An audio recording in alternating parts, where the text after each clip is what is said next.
Uh-oh, there's a blaze spawner there. Time to go. Too many enemies. I'm not taking all those out. Go, go, go, go, go. Just get out of here. Hey guys, you're watching the one and only. My name is AJ and I have made a new game. I've called it Portal Dash. Now before we jump into the game itself, I just want to mention that I am a terrible programmer. I don't really know how to code and I've stumbled my way through every single hurdle that I came across while making this. I want to say a big shout out to HeartBeast, which is a fairly big YouTuber, and I watched a load of his videos, a load of his tutorials on how to make GameMaker games, which is the software I used to make this in the first place. Without his videos, I would not have a game anywhere near as cool, I think, as cool as this. So if you want to learn how to make a game just like this, go and watch HeartBeast. Absolutely phenomenal guy, really good tutorials. I'm also not the best sprite in the world, so this game could certainly look so much better than what it does if someone who knew what they were doing actually created the visuals to the game as well. Anyway, I'm not going to go through the tutorial in too much depth because I think we all sort of know how Minecraft somewhat works. I don't need to go through the HUD, for example, with you. It's the same HUD as Minecraft has. But the basic premise of the game is we have to rush through the overworld, through a portal into the nether, through a portal from the nether, back into the overworld, back and forth the nether and the overworld, until we collect enough Eyes of Ender to complete the end portal frame to then enter into the end realm and defeat the dragon. Fairly simple, right? The only trouble is we can only get Eyes of Ender out of chests, which randomly spawn in a randomly generated biome. I have no idea what to expect. I have no idea the layouts of these worlds. It's going to be completely new to me every time that I play it, which was the main goal of this game that I wanted to create. I wanted to create something that even the producer of the game, the maker of the game, doesn't know what to expect and doesn't know if he's actually going to complete it or not. The game itself is relatively difficult. It's not impossible, but it is relatively difficult. You're going to take a few attempts, most likely, to complete your first playthrough of it. But I wanted to create something that was really fast-paced. Minecraft, the actual Minecraft, is very slow-paced, isn't it? You can take as long as you want to create your masterpiece house, or as long as you want down in the mines, you know, mining for ore. There's no real rush to do anything. Portal Dash, you have to rush if you want to live. There's no waiting about in this game. We can't collect food from animals. It's almost like an alpha version of Minecraft in a way. The only way that we can get food and arrows and resources that we are allowed to collect in the game is via chests, which only have a chance to spawn. They might not even spawn in the level that you're in. There's a 50% chance that it's going to be daytime when we're in the overworld, and a 50% chance that it's going to be nighttime. If it's daytime, there's no enemies, there's no mobs, it's daytime. But there's also no chests to collect goodies out of. There's only going to be furnaces that we can use to cook food with. If it's nighttime, however, there's going to be a lot of mobs about, but there's also going to be, hopefully, a lot of chests with goodies in them to build up our arrow count so we can take enemies out at a bit of range. Food, for example, we can only get in chests as well, and those Eyes of Ender, in which we need to collect 12 of.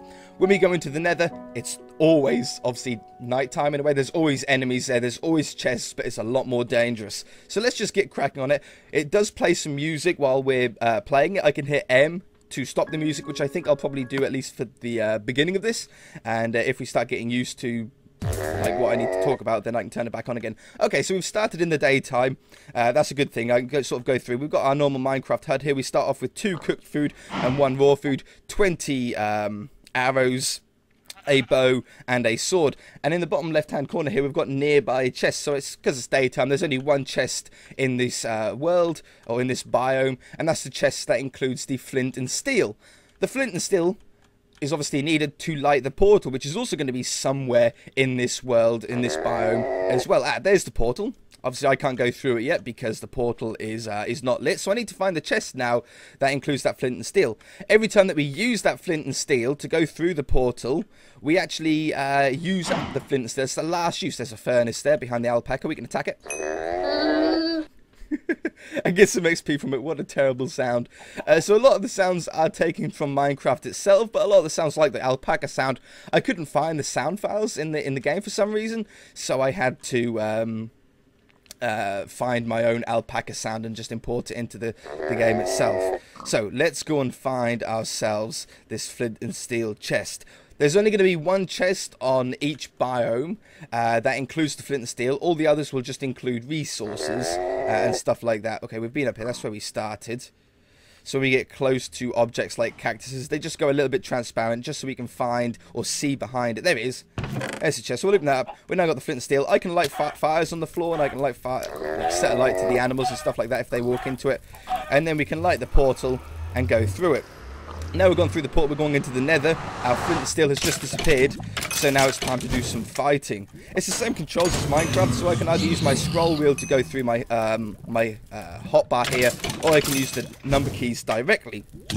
Because of all the talking that I've done, because of all the talking that I've done at the beginning of the session here in the daytime, I have lost a lot of hunger here, which is going to be tricky. I found some raw food out of that chest. That's quite handy, but raw food doesn't really give you any saturation levels at all. It gives you, I think, half a haunch worth.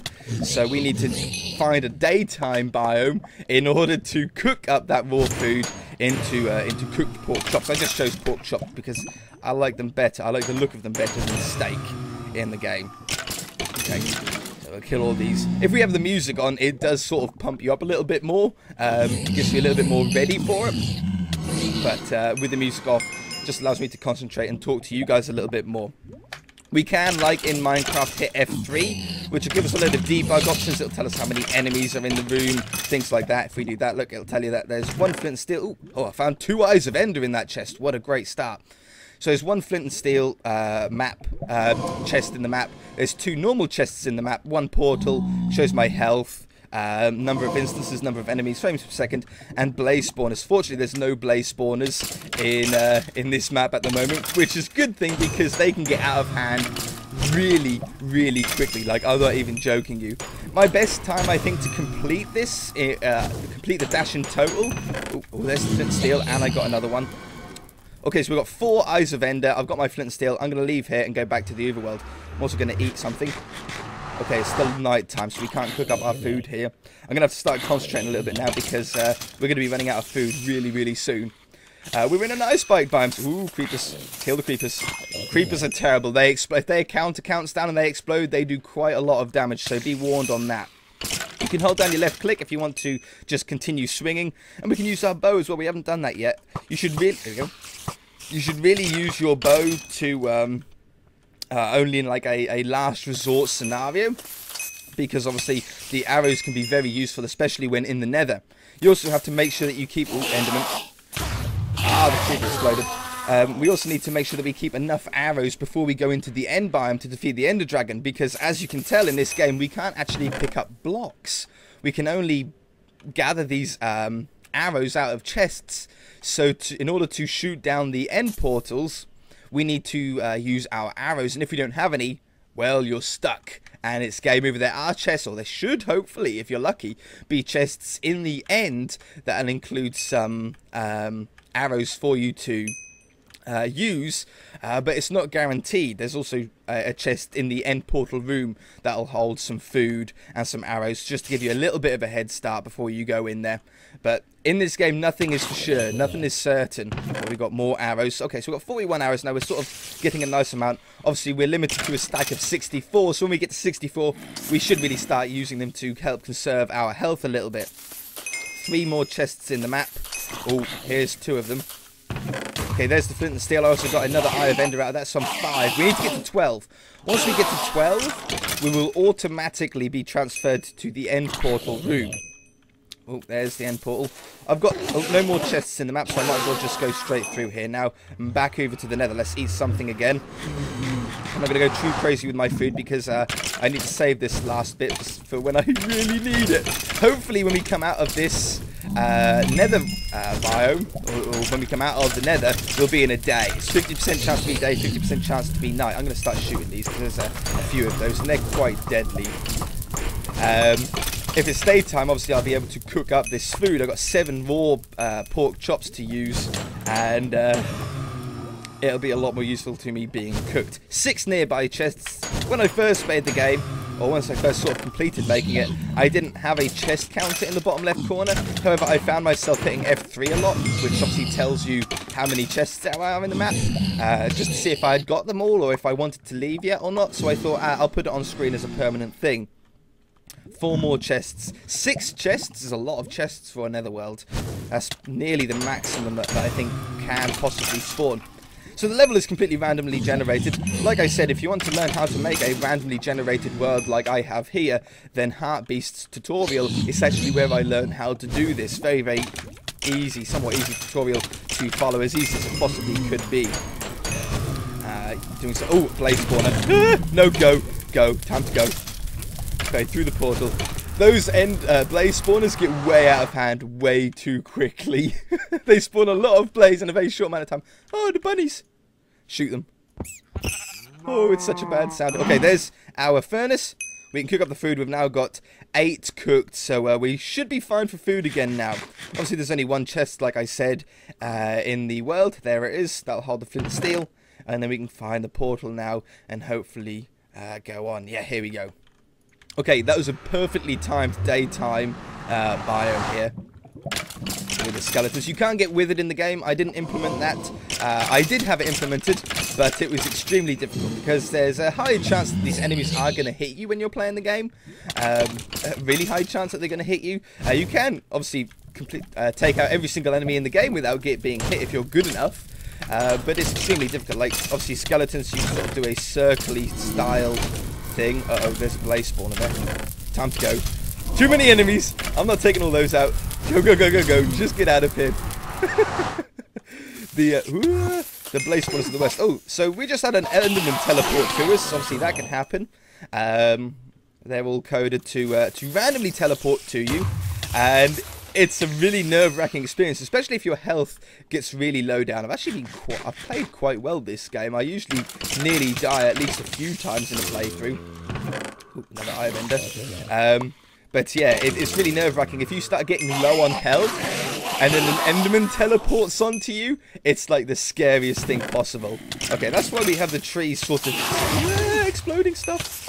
Okay, we're getting a little low on health now. That's why we have the trees disappear when we get close to them, so we can see like there was a chest behind there. You can't really see it too well otherwise. I really like the sort of visual aspects that we have to this game. I've got 4 chests. I've got the flint and steel, and I know the portal is just here, look. But there's still 4 chests in the world. And I really would like to collect those resources. Oh, we collected a lot of raw food out of them chests. Look at that. So the loot is completely random. I have no, like I said, I have no idea what to expect in each playthrough here. Ooh, take out the creep. Creepers are always the first thing that you want to take out. Creepers and endermen, they do the most damage. And then you want to take out zombies and spiders, because they're basically the same creature. And then skeletons last. Skeletons are the least thing to worry about. Oh, another eye of ender. 2 more chests. You know what? I think I've got enough here. I'm going to make a move to the portal here. Skeletons are actually quite easy to dodge because they shoot their arrows and you can sort of dodge the arrows. Another great thing about skeletons is that the arrows that they shoot, if they don't hit you, they'll drop on the floor and you can pick them back up. So you can actually, if you want to, stay there a little while and pick up a few arrows from it. The only trouble with doing that, obviously, is you're wasting a lot of time. And in that time, your food is going to be dropping, and your time is going to be increasing, so you're not going to get the best time in the world. Okay, not a very good nether here. We've only got 1 other chest. We do have the flint and steel, though, so I think I'm just going to find the portal and get out of here, let my health recover. This circle that appears when we have the flint and steel in hand tells you sort of where you can light your fires. Like, I can't light fires outside of this circle, but if I'm inside of it, we can light fires. You can light 5 fires before it turns red, and when it turns red, you can't light anymore. Apart from obviously lighting the portal frame. The reason why I've done that is so you can't just like do a big line of fire and just like kill them all that way. I found myself during testing doing that. Look at them smart guys hiding behind the fire. So everything in the game has been hand drawn by me. The textures were taken from Minecraft. Obviously it just makes things a little bit easier. But the mobs themselves I drew myself. I had a lot of fun drawing them. Hey, a mushroom biome! This is the rarest overworld biome that you can get. It doesn't spawn at night time, obviously, because what would be the point? It'd be the same as daytime. Let's cook our food up. I'm going to leave the cow. I should have used my hand so I didn't hurt the cow then. You can't punch with your fist either. You can only punch with a sword. Just the way that I wanted it done. I don't want to be able to punch things with a fist. Why would you want to do that? Okay, there's the portal. Oh, and the chest was right by it. How lucky was that? Let's go back through. So there is one really rare nighttime, or what I class as a nighttime biome, which is a mine biome. It looks really cool when you look at it. You're obviously underground, so it's really quite dark, darker than it is at nighttime. And there's ores in the ground, obviously you can't mine them or anything like that. But it's a really cool one because it's only a small chance for it to spawn. A smaller chance than any of the other biomes to spawn, at least. Okay, so what we got, 3 nearby chests. Here's one of them. Oh, there you go. There's our 12 Eye of Ender here. Oh, I'm not going to take all those on. There's our 12th Eye of Ender, which means the next portal that we go through in this nether biome is going to take us to the Stronghold room. Which is obviously really cool, because then we can fill all those in. There are silverfish that we're going to have to be careful of. Okay, just go through it. Ignore them. Go through it. Leave them alone. Okay, so let's eat. There is a spawner here, so we might as well, we need to be careful here, because they do a little bit of damage. There's a chest in the corner here, which is going to give us some more food, which isn't that useful, because there's no more furnaces anymore. But if we're in real desperate need, we can eat that raw food. And we need to fill up the end portal frame here. Now, I'm going to turn on the music, so you might not be able to hear my voice quite as well, but it is quite a BT cool music tune that I've got here. So we're going to turn this on now, ready for the Ender Dragon fight. Fill these up. Okay, it's lit. Are we ready? We're all ready to go? Let's do this. So it tells us the Ender Dragon's health. They're going to be teleporting to us a lot because there's only Endermen here in the world apart from the dragon. It also tells us how many end pillars that we've got left. We need to shoot them with an arrow. Steady. We need to shoot them with an arrow to blow them up. Obviously, we can't kill the Ender Dragon until, even hurt it really, until they've been taken out like it is in Minecraft. He's shooting his Ender Dragon breath at us, so we need to watch out for that. He will be on his way towards us as well, and he is really big. These chests are only going to include arrows, so I'm not going to shoot them. I'm not going to pick those up yet. And there's no point shooting Enderman either. Oh, here's an Ender killer. There's no point shooting Enderman, as we know in Minecraft you can't shoot them, they'll just disappear. Okay, a little X appears when you shot it, so you know. There's the Ender Dragon. Ooh, keep running away. Keep running away. Take them out. Take them out. If you shoot an Enderman in the game, the Enderman will teleport to you for a considerable amount of time, so be really careful of that. The reason that I have the X show on the bottom of the pillar like this is for when the pillars spawn here. Like, I can't actually see the top, so you have to sort of just... There we go. You have to shoot where you know that the crystal is going to be. So the X just sort of signifies, in case you didn't hear the explosion of it go off, the X just lets you know that that one has been shot. We've got 3 pillars left. There's the end portal there. Keep running away. The Ender Dragon will hurt you if you walk into it as well. Same as the Ender Dragon breath will hurt you. Okay, there's 1 pillar left. There it is.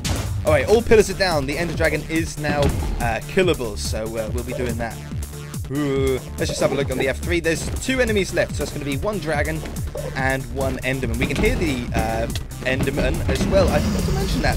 The sounds in the game, you can actually hear the mobs that are nearby to you in the background. So if you were wandering around and not actually doing anything, just standing there with no mobs around you, you'd still be able to hear what mobs are in the level. And if you killed, for example, all of the zombies, you'd no longer be able to hear zombies in the background. If you killed everything but skeletons, you'd only be able to hear the skeleton sound, the passive skeleton sound, every now and again.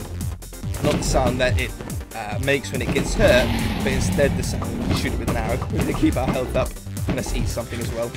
Let's see a couple bits.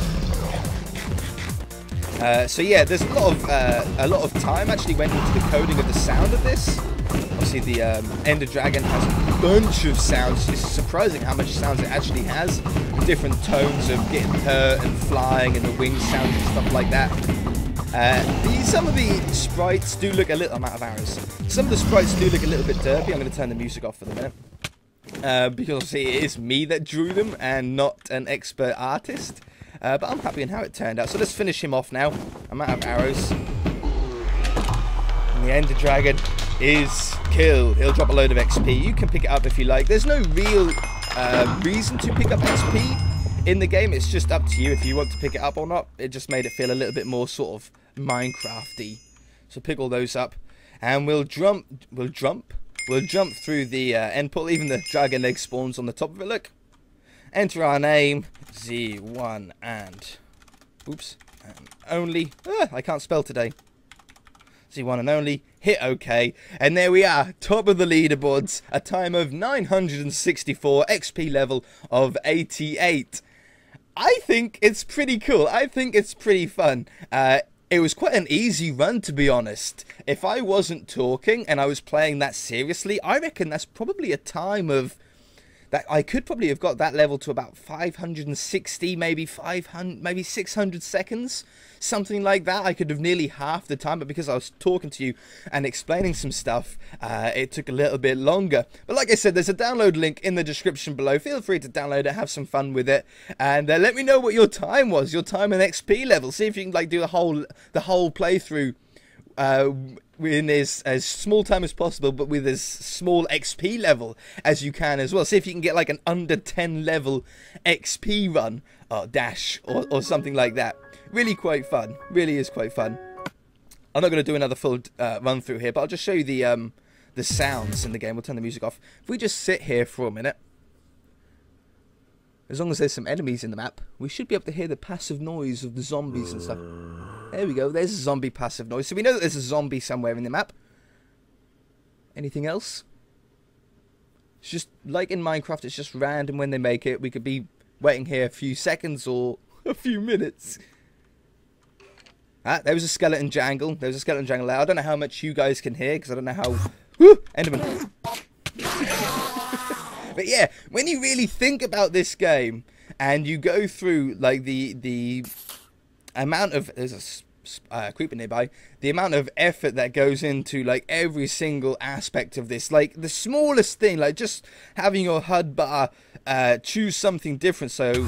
When we're firing an arrow, we can only fire an arrow when we're in this hotbar selection. Everything about the game takes quite a long time to code. It looks so simple, but it really, really isn't. And I'm so pleased on how it turned out. I wish you guys could see. I took out all of the cheats to the game. I didn't have cheats implemented that would allow me just to like change the biome when I wanted, but obviously I removed them for the download version. If I just die, we'll see if we can get some other biomes. What biomes didn't we see? There's pretty much nearly every biome in the game. The jungle biome is sick. The Mesa, no, what is it? Taiga, Mega Taiga biome with all the pods on the ground. That's a really cool biome. The mine, I think, is really cool. I really like the mushroom as well. Oh, I can cheat. Haha! I have got the cheats in this version. You guys won't on your version, but I do. So here's the nighttime version of the Mega Taiga with the mossy stone. Let's turn the music off. With the mossy stone boulders or whatever you call it, and the pods all on the ground, the stone. Really cool one texture-wise, that is. This is the nighttime of the jungle as well. So, I mean, is that the only cheat that I've got implemented? So I've still got that cheat. I'll have to check to make sure that isn't actually in the game. But yeah, what else we got? Desert, daytime snow biome, daytime ice spike biome, nighttime plains, daytime... Oh yeah, this is the daytime jungle with the parrots, look. The parrot was another one that I couldn't actually find the sounds for in the game files, so I had to find my own parrot sounds. It's so painful to kill them. Daytime swamp. This is a really cool one as well, with the sugar cane and stuff like that. The vines off the oak trees here. Everything was really, really fun to texture. It was such a fun game to make. I was editing this video when I realised that when we were in the nether biome, every time that we went to the nether, we had the same one. There's two different types that we can get, like in the overworld, there's snow and jungle and swamp and desert and mesa. In the nether, there's two different types that we can get. We can get the fortress one, which is one that we got every single time with the blaze and blaze spawner. But then the other one that we can get has lava surrounding you. And ghasts can spawn in it, and that's probably quite a dangerous one as well, because the ghasts can shoot at you from quite a distance, and they're obviously quite big. So I was going to see if I could just show you that as well. See if we get one. Nope. Yeah, here we go. So this one is the other nether that we can get. This one has magma cubes as well that can attack us. Did we attack a slime as well on the playthrough? I don't think we had a normal slime. Slimes will spawn only in swamps, night swamps. and in the mine ones, which is the really rare one. I don't think we got a slime either, but yeah, we can fight slimes in the game. So let's see if we can find a oh, we heard a ghast on the sand. There they are. So obviously you want to shoot those with an arrow. You don't want to get too close to these guys. We'll shoot from a... No, go away. Go away. Shoot from a distance. So there we go. So this is what the other nether biome looks like. I can't believe. Did we go through the nether like 3 or 4 times? And every single time it was the fortress one. That's pretty crazy, right? Anyway, that's all I wanted to show you. So I'll get back to the video. But anyway, I suspect that the video is getting on for a little bit now. So I think we should probably end it there. If you guys enjoyed the episode, then hit that like button. If you want to have a go with it, then the download link is in the description below. Oh, I'm starving. It is just a little bit of fun. So don't criticize too hard. I just made this for a bit of a joke, you know, a bit of a project. And yeah, let me know what you think. See you guys in the next video. Bye. Shut up.